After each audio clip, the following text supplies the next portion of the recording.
నమస్తే, welcome to Telugu రాజ్యం. ప్రస్తుతం మనతో పాటు ఉన్నారు సినీ క్రిటిక్ దాసరి విజ్ఞాన్ గారు ఉన్నారు. నమస్తే.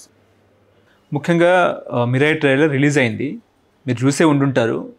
ఎట్లా మీకు ఏమనిపించింది? రివ్యూ ఏంటి ట్రైలర్ మీద? తేజ సజ్జా అనే ఒక అబ్బాయి యాక్చువల్గా హనుమాన్లో ఒక సర్ప్రైజ్, సీరియస్లీ. ఇంకా ఫేస్లో అయితే ఆ చామ్ పోల పిల్లోడ్లానే కనిపిస్తాడు. అయినప్పటికీ అంత పెద్ద సినిమాని డీల్ చేశాడు, పాన్ ఇండియా లెవెల్లో సక్సెస్ అయ్యాడు. అంటే అఫ్కోర్స్ కథలో దమ్ము ఉండొచ్చు, అట్లా అని చెప్పేసి నటుడి పర్ఫార్మెన్స్ కూడా ముఖ్యమే కదా. సినిమాని బాగా నిలబెట్టాడు.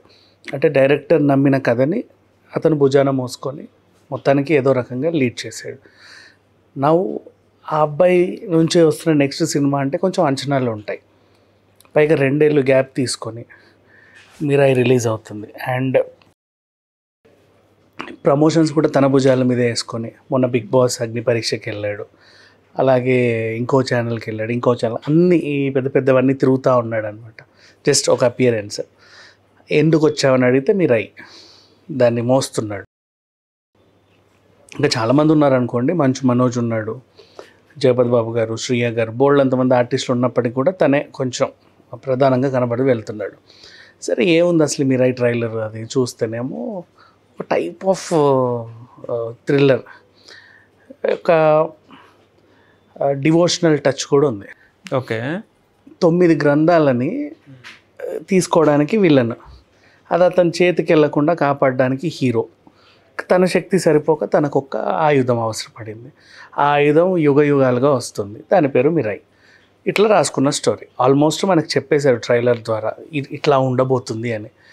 అండ్ ఎప్పుడైతే ఆ ట్రైలర్ ఎండింగ్లో అట్లా పాదాలు నడవడం, మొత్తం వానరులందరూ నమస్తే పెట్టడం, శ్రీరాముడే అని అనుకుంటున్నారు చాలామంది. డోంట్ నో ఏంటో మరి ఏం ప్లాన్ చేసుకున్నారో.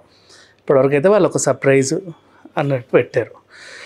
సో ఎంత కాదన్నా, నీకు తెలుసా ఫస్ట్ హనుమాన్ది కూడా టీజర్ రిలీజ్ అయినప్పుడే అసలు ఎక్కడికో వెళ్ళిపోయినాయి అంచనాలు. వీళ్ళు ఏంటి 12 కోట్లు 15 కోట్లు పెట్టామంటున్నారు, ఇంత పెద్దగా ఎలా తీశారు అని.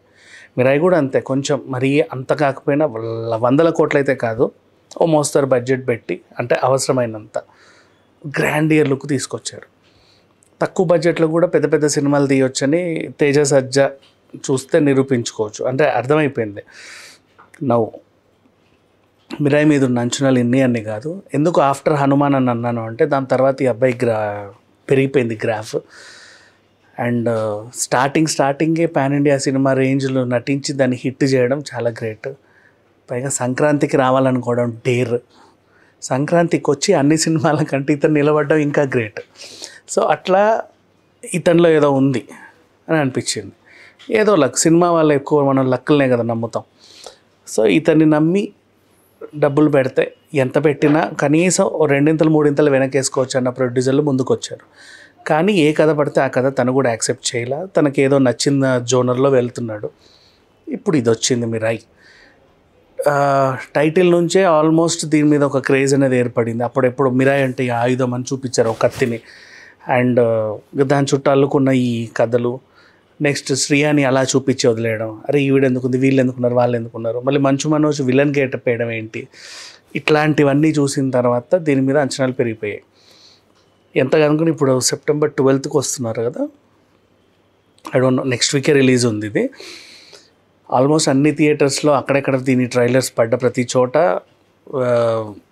విజిల్స్ మామూలుగా పడట్లా, అంచనాలు కూడా అంతే ఉన్నాయి. ఆల్మోస్ట్ ప్రీ బిజినెస్ కూడా అలాగే జరిగింది. ఈ సినిమా రాసి పెట్టుకో. ఇప్పుడు ఏముంది పండుగ, వినాయక చవితి. ఈ వినాయక చవితి నుంచి దసరా వరకు ఇది వినబడతానే ఉంటుంది. ఎలాగైతే మహావతార్ నరసింహ ఇట్లాంటి సినిమాలు ఇప్పటివరకు ఆడుతున్నాయో చూడు, ఈ సినిమా ఆడుతాయి. నీకు తెలుసా ఇప్పటికీ హనుమాన్కి ఫ్యాన్స్ ఉన్నారు. ఓటీటీలో ఎంత వేసినా, టీవీలో వేసినా అలా చూసేలాగా. దీనికి కూడా నెక్స్ట్ అలాగే ఉంటారు. తేజ ఈ అబ్బాయి సినిమాలు మంచిగా ఎంచుకుంటున్నాడు, అలాగే వెళ్తే బెటర్. అండ్ ఈ సినిమా హిట్. దీని తర్వాత ఎన్ని సినిమాలు వచ్చినా సరే దీని హవానైతే అడ్డుకోదు.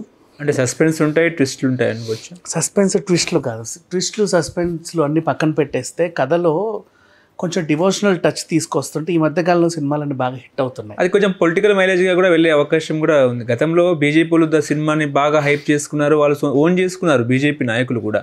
బీజేపీ అనడం కంటే కూడా పొలిటికల్గా హిందుత్వాన్ని ఇష్టపడే వాళ్ళు అనొచ్చు. అంటే ఇప్పుడు ఎట్లా ఉందంటే హిందుత్వాన్ని ఇష్టపడే వాళ్ళందరూ బీజేపీ వాళ్ళే, మిగతా వాళ్ళకి ప్రేమ లేదన్నట్టు లేదు.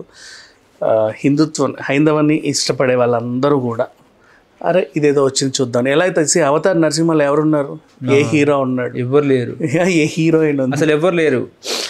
జస్ట్ ఒక సృష్టించిన క్యారెక్టర్స్ దాన్ని అంత బాగా ఓన్ చేసుకొని ఇప్పుడు ఇంకా ఆడుతుంది, ఈరోజు కూడా ఆడుతుంది, రేపు కూడా ఆడుద్ది. సో అట్లాంటి సినిమాలు వచ్చినప్పుడు చాలామంది క్యూ కట్టి మరీ చూస్తారు. ఇప్పుడు జై హనుమాన్ ఉంది, దానికి కూడా అరే మనది అని ఓన్ చేసుకున్నారు. ఇట్లా కొంచెం డివోషనల్ టచ్ ఇచ్చే సినిమాలు అప్పట్లో కార్తికేయ 1, 2 ఎలా అయితే ప్లాన్ చేసి అది మన ద్వారకాని చూపించారు. తర్వాత ఇప్పుడు కార్తికేయ 3 నాకు తెలిసి అయోధ్య చుట్టూ ఉంటుందన్న కథ వస్తుంది, మరి అటు తెలియదు ఎంతవరకు నిజమో. సో ఇలా చరిత్రలు చెప్పే వాళ్ళైనా కార్తికేయ టు భగవద్గీత గురించి కూడా శ్రీకృష్ణుడి గురించి బాగానే వివరించారు కదా, చెప్పారు. ఈవెన్ కన్నప్ప మీద కూడా ఎందుకు అంత హైప్ వచ్చింది, ఎంత ట్రోల్ చేసిన వాళ్ళని కన్నప్ప సినిమా అయితే నిలబడిందబ్బా. మైనస్లు అన్నీ ప్లస్ చేసుకున్నారు కదా. అసలు ఇట్లా ఎవరి అంచనాలు కూడా తాకలేకపోయినారు కదా. ఎందుకు అంటే ఒక డివోషనల్ టచ్ ఉంది దాంట్లో. సో డివోషనల్ టచ్ ఉన్న సినిమాలకి ఈ మధ్య కాలంలో కొంచెం ఆదరణ పెరుగుతుంది. ఈ అబ్బాయి ఆ రూట్లోనే వస్తున్నాడు. సో ఈ సినిమా కూడా సక్సెస్ అవుతుంది, ఖచ్చితంగా అవుతుంది. ఏం ట్విస్టులు ఏమి ఉండవు అనుకుంటారు, మొత్తం డివోషనల్. మీరు చెప్తున్నట్టు డివోషనల్ అనుకుంటారు. ఆ డివోషనల్ టచ్తో వీళ్ళు ఎంచుకున్న కాన్సెప్ట్. ఈవెన్ కల్కి కూడా అంతే కదా. సో ఇది ఆడుద్ది, ఈ సినిమా బాగా ఆడుద్ది. సంక్రాంతికి వచ్చే అవకాశం ఉందా? ఇప్పుడే నెక్స్ట్ వీకే ఈ సినిమా రిలీజ్. అందుకే ఈ అబ్బాయి మొత్తం తిరుగుతున్నాడు, ప్రమోషన్స్ అన్నీ తన భుజాలు వేసుకొని. నాకు తెలిసి నిర్మాతల హీరో. చాలామంది ఏంటంటే ఏదైనా ఒక ఫంక్షన్ పెట్టాలి పెద్ద హీరో అంటే, అడప షోస్లకి గట్రా రారు. యాక్చువల్గా ఈ అబ్బాయి ఏంటంటే తన రేంజ్ పెరిగింది, తనకు కూడా తెలియట్లేదు. అయినా సరే ఎక్కడికంటే అక్కడికి వస్తున్నాడు, అందరినీ పలకరించి వెళ్తున్నాడు, అందరినీ కలుపుకొని తన సినిమాని ప్రమోట్ చేసుకుంటూ వెళ్తున్నాడు. So such a great good hero. Hello, Telugu రాజ్యం ఛానల్ చూస్తున్నారా? సామాజిక రాజకీయ జీవన చిత్రణే తెలుగు రాజ్యం. అతిశయోక్తులు అసత్యాలు ఉండవు. రాజకీయ కోణం కాదు, ప్రజా కోణమే కొలబద్ద.